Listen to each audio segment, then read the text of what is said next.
여성공동체 기쁨 SL 김은영 자매입니다. 저는 외동딸로 자라면서 어릴 적 동네 친구를 따라 처음 교회에 가게 되었습니다. 그때 저는 예배보다는 사람들을 만나는 시간이 더 즐거웠고 하나님과의 만남은 경험하지 못한 채 교회를 다녔습니다. 그러다 대학생이 되면서 자연스럽게 교회를 떠나게 되었습니다. 그 후 지금의 남편을 만나게 되었고 남편이 교회를 다니게 된 이야기를 듣고 큰 감동을 받아 다시 함께 교회를 나가게 되었습니다. 그러던 중 작년 초 임신을 준비하던 과정에서 2번의 유산을 겪게 되었습니다. 그 시간은 제 인생에서 가장 어둡고 힘든 시간이었습니다. 내가 무엇을 잘못했을까라는 생각에 스스로를 끊임없이 자책했고 마음은 점점 무너져 내렸습니다. 교회는 가기 싫어졌고 하나님을 원망하는 마음까지 들었습니다. 특히 제 앞에서는 울지 못하고 꿈속에서 울었다는 남편의 말을 들었을 때 제 마음은 더 아팠고 하루하루를 우울함과 눈물로 보냈습니다. 그 사이 남편은 아는 지인의 소개로 우리 교회에 나가 예배를 드리며 매주 신앙 성장을 위한 양육 훈련을 받기 시작했습니다. 그 무렵 저는 힘들어하는 제 옆에 같이 있어주지 않는 남편에게 서운함만 쌓여갔고 부부 사이도 점점 멀어져 갔습니다. 그런 절망 속에 있던 저를 위해 그래도 남편은 포기하지 않고 계속 기도해 주었고 어느 날은 담임 목사님이 우리 가정에 찾아오는 신방 예배를 제안했습니다. 처음에는 거절했지만 여러 번의 설득 끝에 수락하게 되었습니다. 신방 예배 자리에서 목사님의 축복의 말씀을 듣고 또 함께 오신 분들의 축복의 덕담도 듣고 기도를 하는데 나도 모르게 눈물이 주르르 흘렀습니다. 그래도 그때는 솔직히 모든 것들이 크게 와닿지는 않았습니다. 신방 예배가 끝난 후 저는 남편에게 만약 임신을 하게 된다면 그때는 교회에 꼭 나갈게 라고 말했습니다. 그런데 그날 몸 상태가 이상해 임신 테스트를 했는데 정말 믿기지 않는 놀라운 일이 일어났습니다. 테스트기에서 선명하게 2줄을 보게 된 것입니다. 그 후 뱉은 말에 책임은 져야 했기에 저는 남편과 함께 우리 교회에 나가 예배를 드리기 시작했습니다. 입덕과 건강상의 이유로 자주 참석하지는 못했지만 저를 위해 열어준 전도 소그룹 행복 모임을 이어가며 우리 교회에서의 신앙 생활을 시작하게 되었습니다. 행복 모임 첫 시간에 참 행복에 대한 말씀을 들으면서 제 마음속에 한 가지 기억이 떠올랐습니다. 제 불행을 해결해보고자 점을 보았던 경험이었습니다. 그 당시 저는 너무 두렵고 불안한 상태였고 요즘은 전화로도 간편하게 점을 볼 수 있다 보니 남편 몰래 무당과 통화를 했었습니다. 그때 들었던 말은 11월에 아이를 가지면 또 유산을 할 것이라는 내용이었고 그 말은 제 마음에 큰 두려움으로 남아 있었습니다.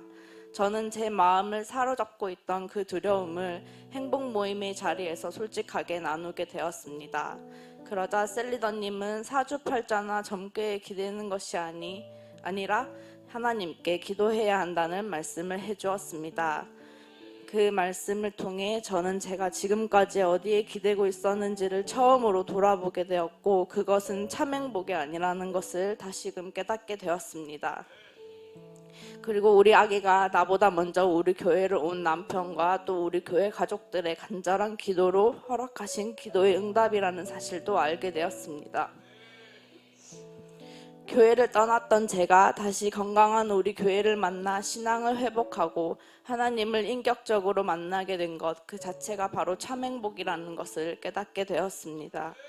참 행복을 알게 되자 예전에 교회를 다니다가 지금은 떠나 있는 한 직장 동료가 생각이 났습니다.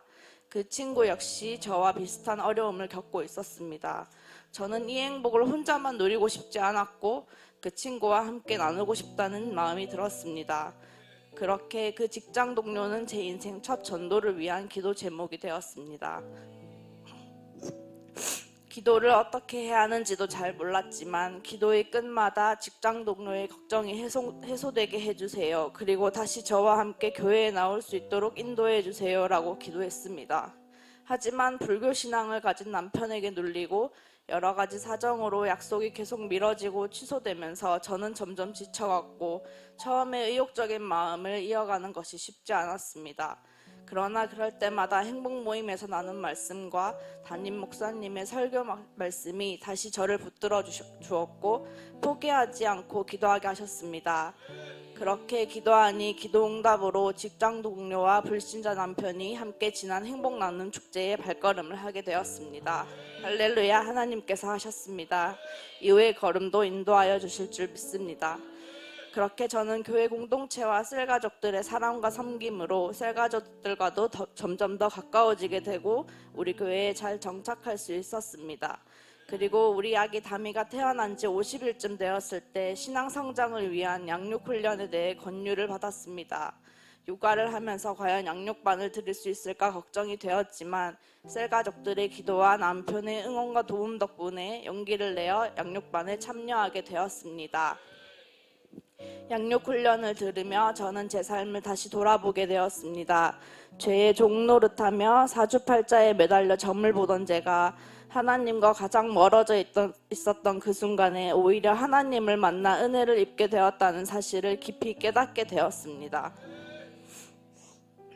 저는 하나님을 원망하고 있었지만 하나님은 그 시간에도 저와 함께 하시며 어린 시절 하나님을 믿었던 그때부터 지금까지 저의 손을 놓지 않으셨고 저에게 은혜 베풀기를 원하고 계셨습니다. 원래부터 의심이 많았던 저는 유산을 겪으며 그 의심이 더욱 커진 상태였습니다. 그런데 양육반 중에 강사 특별 과제였던 기도응답 받아오기를 통해 의심이 조금씩 믿음으로 바뀌는 경험을 하게 되었습니다.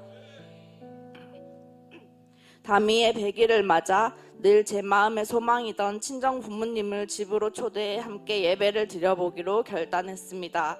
당일이 되어 기도를 하면서도 부모님께서 혹시 싫다며 그냥 가버리지는 않을지 두려운 마음이 컸었습니다.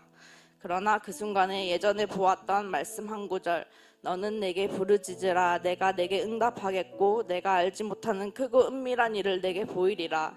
예레미야 33장 3절 말씀. 아멘. 이 말씀을 마음에 붙들고 계속해서 기도했는데 그날 정말 큰 응답을 보여주셨습니다.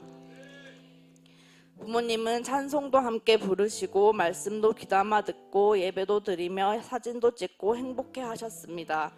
특히 대인기피증이 있으신 저희 아버지께서 100일 예배를 온 교회 가족들과 환하게 웃으며 악수하시는 모습을 보았을 때 저는 너무 놀라웠습니다. 그 후 저희 엄마 역시 남편의 백지전도로 예수님을 전해주며 그것을 계기로 교회에 나오셨고 지금은 여성셀의 섬김으로 조금씩 교회와 가까워지고 있습니다.